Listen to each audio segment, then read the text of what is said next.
Hi everyone, welcome back to my YouTube channel. हमारी आज की वीडियो में हम डिस्कस करेंगे हिमाचल प्रदेश के मई 2022 के करंट अफेयर्स। वीडियो की शुरुआत करते हैं एक क्वेश्चन के साथ।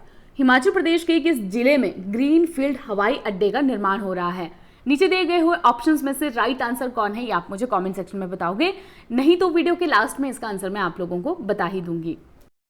पहला करंट अफेयर है, रिसेंटली सीएम ने डिजास्टर मैनेजमेंट प्रोग्राम को नीचे दिए गए हुए किस डिस्ट्रिक्ट में लॉन्च किया? तो इसका सही आंसर है कुल्लू डिस्ट्रिक्ट। कुल्लू डिस्ट्रिक्ट की एडमिनिस्ट्रेशन ने रिसेंटली डिजास्टर मैनेजमेंट प्रोग्राम को अटल सदन में ऑर्गेनाइज करवाया जुआरे प्रोग्राम के अंतर्गत। जुआरे यानी कि joint united action for resilience in emergencies.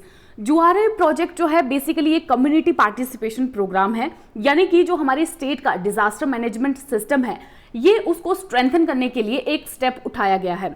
1 week का प्रोग्राम था और इसका जो मेन पर्पस है वो आम लोगों को डिजास्टर के बारे में अवेयर करवाना और जब डिजास्टर जैसी सिचुएशन आए तो उसे किस तरह से टैकल किया जा सके उसके लिए ट्रेन करवाना था। इसके लिए यह भी रखा गया था कि 5 जून 2022 को जब वर्ल्ड इन्वायरमेंट डे बनाएंगे तो उस समय 206 स्कूलों के बच्चे ड्रामा के द्वारा लोगों को डिजास्टर मैनेजमेंट के बारे में अवेयर करवाएंगे।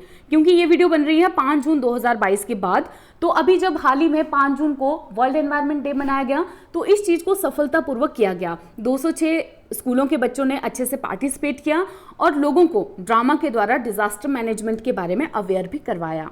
नेक्स्ट है, नीचे दिए गए हुए किस डिस्ट्रिक्ट में सी बकथॉर्न की कमर्शियल फार्मिंग को शुरू किया जा रहा है? तो इसका सही आंसर है लाहौल स्पीति। सी बकथॉर्न जिसे वंडर बेरी, लेह बेरी और लद्दाख गोल्ड के नाम से भी जाना जाता है, आम भाषा में इसे ड्रिलबू और चारमा कहते हैं। सी बकथॉर्न बेसिकली जो स्टेट की फॉरेस्ट लैंड है वहां पर प्रोड्यूस होता है, लेकिन इसकी प्रोडक्शन वहां पर भी काफी ज्यादा कम है। करंट की अगर हम बात करें तो हिमाचल प्रदेश में 4 इंडस्ट्रीज हैं इसकी जहां इससे रिलेटेड प्रोडक्ट्स बनाए जाते हैं, सुंदरनगर, शोघी, पौंटा साहिब और बद्दी। लेकिन इसके लिए जो रॉ मटेरियल है वो 80% हम लोग पाकिस्तान और चाइना से इंपोर्ट करते हैं। इसका ऑब्जेक्टिव क्या है कमर्शियल फार्मिंग का? बेसिक ऑब्जेक्ट जो है उसका यही है कि जो फार्मर्स हैं उनकी इनकम को बढ़ाया जा सके। क्लाइमेट चेंज का फील्ड के ऊपर किस तरह का असर पड़ता है हम सब लोग जानते ही हैं। तो इस क्लाइमेट चेंज में अगर वो लोग अपनी फील्ड डाइवर्सिफिकेशन करें, नई चीज़ें ऐड करें जिसकी वो कमर्शियल फार्मिंग कर सके, तो उसके लिए सी बकथॉर्न एक काफ़ी अच्छा ऑप्शन है जो उन लोगों की इनकम को बढ़ा सकता है और उनके लाइवलीहुड को सस्टेन भी कर सकता है। हमने अपनी प्रीवियस करंट अफेयर्स की वीडियो में एक स्पाइस के बारे में पढ़ा था जिसे जो नॉर्मली तो फॉरेस्ट लैंड में ही ग्रो होता था, लेकिन अब उसे जिला ऊना में पायलट परियोजना के आधार पर ग्रो करवाया जा रहा है। उस स्पाइस का नाम क्या है ये आप मुझे कमेंट सेक्शन में बताओगे, और इसको तो सही बता ही देना क्योंकि इसे हमने 1000 बार तो पढ़ ही लिया है आज तक। आगे हम बात करते हैं national tennis ball cricket championship की, जिसे हाल ही में दिल्ली में ऑर्गेनाइज किया गया था। कौन सी टीम इसकी विनर रही है? तो मुंबई की टीम इसकी विनर रही है और हिमाचल प्रदेश इसका उपविजेता बना है। हिमाचल प्रदेश और मुंबई के बीच में फाइनल कंपटीशन था और टोटल 12 टीम्स ने इसमें पार्टिसिपेट किया गया था। 2019 में इसे चंडीगढ़ में ऑर्गेनाइज किया गया था, तब हिमाचल प्रदेश विनर था। नीचे दिए गए हुए कितने जिलों में 75 अमृत सरोवर्स को बनाया जा रहा है? तो नीचे दिए गए हुए 12 जिलों में यानी कि पूरे हिमाचल प्रदेश में 75 अमृत सरोवर्स को बनाया जा रहा है और इसे वाटर लेवल को स्ट्रेंथन करने के लिए और नेचुरल वाटर रिसोर्सेज को रिचार्ज करने के लिए बनाया जा रहा है। बेसिकली इसका जो ऑब्जेक्टिव है ये यही है कि लोगों को वाटर कंजर्वेशन प्रोग्राम के बारे में अवेयर करवाया जा सके। इसके लिए ही इसे कैच द रेन प्रोग्राम के साथ भी एसोसिएट किया गया है। जहां जहां पर ये अमृत सरोवर्स बनाए जाएंगे वहां पर ट्राई कलर फ्लैग यानी कि जो हमारा तिरंगा है उसे भी फहराया जाएगा। नेक्स्ट है, बीबीएन बेल्ट को रिसेंटली नीचे दिए गए हुए किस प्रोजेक्ट में इंक्लूड किया गया है? तो इसका सही आंसर है भारतमाला प्रोजेक्ट। बीबीएन बेल्ट यानी कि बद्दी बरोटी वाला नालागढ़ बेल्ट को भारतमाला प्रोजेक्ट में इंक्लूड किया गया है। भारतमाला प्रोजेक्ट बेसिकली एक नेशनल हाईवे डेवलपमेंट स्कीम है जिसे 2017-18 में शुरू किया गया था। इसका मेन ऑब्जेक्टिव यही है कि ये रोड कनेक्टिविटी को इम्प्रूव करती है। इसके साथ साथ ही ये नए रोड्स को तो बनाती है, लेकिन अगर कोई प्रोजेक्ट्स अधूरे हैं तो उनको भी इसमें शामिल किया जाता है। इसकी जो एग्जीक्यूटिंग एजेंसी है वो है national industrial corridor development corporation limited यानी कि NICDC। अब इससे फायदा क्या होगा बद्दी बरोटी वाला नालागढ़ रीजन को? इससे क्या होगा कि जो इंडस्ट्रीज हैं उनको बेटर ईज ऑफ लॉजिस्टिक्स मिलेगी, इसके साथ ही यहाँ पर जॉब्स भी क्रिएट होंगी बहुत सारी, जिससे यहाँ के लोकल एरिया के लोगों को काफी ज्यादा बेनिफिट होगा और हेंस जो इकोनॉमिक ग्रोथ है उसमें भी बढ़ावा मिलेगा। नीचे दिए गए हुए ऑप्शंस में से कहां पर सबसे पहले हिमाचल प्रदेश में हाइड्रोपोनिक फार्मिंग को इंट्रोड्यूस करवाया गया है? तो इसे इंट्रोड्यूस करवाया गया है हिमाचल प्रदेश एग्रीकल्चर यूनिवर्सिटी में। हाइड्रोपोनिक्स की अगर हम बात करें तो हाइड्रोपोनिक्स का मतलब होता है न्यूट्रिएंट एनरिच्ड वाटर, यानी कि इस फार्मिंग में मिट्टी के बिना प्लांटेशन की जाती है। इसके फायदे होते हैं कि यहाँ पर आपको बेटर ग्रोथ रेट देखने के लिए मिलता है, पानी की सेविंग्स होती है, साथ में आपको मिट्टी की कोई रिक्वायरमेंट होती नहीं है, क्योंकि जो पानी हाइड्रोपोनिक्स के लिए यूज किया जाता है हाइड्रोपोनिक्स फार्मिंग के लिए, उसमें पानी में ही सारे के सारे न्यूट्रिएंट्स होते हैं। नेक्स्ट है, नीचे दिए गए हुए किस डिस्ट्रिक्ट में हाल ही में सीएम ने सेकंड सिल्क सेंटर को इनॉग्रेट किया? तो इसका सही आंसर है मंडी डिस्ट्रिक्ट।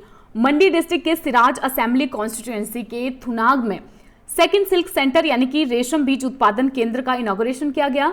इसका फायदा ये होगा कि अब प्रदेश में जो सिल्क सीड प्रोडक्शन है रिक्वायरमेंट उसकी पूरी हो जाएगी। इसके साथ साथ ही जो सेरिकल्चर फार्मर्स हैं उनकी इकोनॉमी भी स्ट्रेंथन होगी, क्योंकि ज्यादा से ज्यादा सिल्क प्रोडक्शन होगी तो सेरिकल्चर के फार्मर्स को इसका डायरेक्ट बेनिफिट मिलेगा। राज्य का पहला सिल्क सेंटर कहां पर है? हिमाचल प्रदेश का पहला सिल्क सेंटर है पालमपुर में। अब बात कर लेते हैं कुछ एक फेमस स्पोर्ट्स पर्सनालिटीज की। तो क्वेश्चन ये है कि फर्स्ट इंडियन माउंटेनर जिन्होंने 1 महीने से भी कम समय में 4 चोटियों को फतेह किया है जो 8000 मीटर से ज्यादा ऊंची है, उनका नाम क्या है? तो उनका नाम है बलजीत कौर। इन्होंने माउंट लाहौद से माउंट अन्नपूर्णा, माउंट कंचनजंगा और माउंट एवरेस्ट को 1 महीने से कम समय में फतेह किया और ये ऐसा करने वाली पहली इंडियन माउंटेनर बन गई है। 2021 में इन्होंने नेपाल में जो पुमोरी पीक है उसे भी फतेह किया था और ये ऐसे करने वाली भी पहली इंडियन विमेन माउंटेनर बन गई थी। ये कहाँ की रहने वाली हैं? ये सोलन जिला के कंडाघाट तहसील के पंजरोल गांव की रहने वाली हैं। नेक्स्ट क्वेश्चन है, अमित नेगी जो पहले सिविलियन बन गए हैं जिन्होंने कंचनजंगा यानी कि वर्ल्ड के 3rd हाईएस्ट पीक को फतेह किया है रिसेंटली, वो नीचे दिए गए हुए किस जिला के रहने वाले हैं? इसका सही आंसर है किन्नौर। ये किन्नौर के सांगला तहसील के रहने वाले हैं। लास्ट ईयर इन्होंने माउंट एवरेस्ट को भी फतेह किया था। कंचनजंगा को फतेह करने वाले ये पहले सिविलियन बन गए हैं। नेक्स्ट है, national faunal repository of Himalaya come museum को किस जिले में इनॉग्रेट किया गया है रिसेंटली? तो इसे सोलन में इनॉग्रेट किया है रिसेंटली और ये हमें बताएगी हमारी फॉनल वेल्थ के बारे में। अब देखिए 2 टर्म्स यूज होती हैं, फ्लोरा और फौना। फ्लोरा का मतलब होता है पेड़ पौधे और फौना का मतलब होता है जीव जंतु। ये टर्म्स जहां पर भी यूज होती है इनका यही मतलब होता है कि ये पेड़ पौधे या जीव जंतु से रिलेटेड हैं। तो फॉनल वेल्थ के बारे में ये हमें बताएगी, हमारे प्रदेश के जीव जंतुओं के बारे में हमें बताएगी। इसके साथ साथ ही ये एक एज अ टूरिस्ट अट्रैक्शन भी एक्ट करेगी। नेक्स्ट है, चंबा डिस्ट्रिक्ट का वो कौन सा फेमस फेयर है जिसके सोवेनियर फर्स्ट टाइम ऑनलाइन दिए जाएंगे? तो नीचे दिए गए हुए ऑप्शंस में से इसका करेक्ट आंसर है मिंजर फेयर। मिंजर फेयर के जो सोवेनियर है वो पहली बार अब ऑनलाइन भी दिए जाएंगे। मिंजर फेयर के बारे में वो सब इंपॉर्टेंट बातें जो आप लोगों को पता होनी चाहिए वो हम डिस्कस कर लेते हैं, क्योंकि मैक्सिमम टाइम इन्हें पेपर में भी पूछा जाता है। तो मिंजर मेले को सावन महीने के 2nd संडे को शुरू किया जाता है। 1 वीक लॉन्ग ये मेला होता है और इसे शुरू किया गया था 17th सेंचुरी में राजा साहिल वर्मन ने। नेक्स्ट है, नीचे दिए गए हुए ऑप्शंस में से कौन सी इंप्लीमेंटिंग एजेंसी है उस 490 मेगावाट प्रोजेक्ट की जिसे नेपाल में डेवलप किया जा रहा है जाएगा? तो इसका सही आंसर है SJVN सतलुज जल विद्युत निगम। और सतलुज जल विद्युत निगम का ये 3rd मेगा प्रोजेक्ट है, यानी कि 2 और प्रोजेक्ट हैं नेपाल में जो पहले ही शुरू किए गए हैं, जिनका नाम है अरुण 3 और lower Arun project. Arun 3 900 megawatt का है और जो लोअर अरुण प्रोजेक्ट है वो 669 मेगावाट का है। अभी जो ये 3rd मेगा प्रोजेक्ट है उसका नाम है अरुण 4। इसको बनाने की जो लगभग कॉस्ट है वो 4900 रुपीज करोड़ है और इससे फायदा ये होगा कि ये per annum 2100 millions unit of energy हम लोगों को देगा।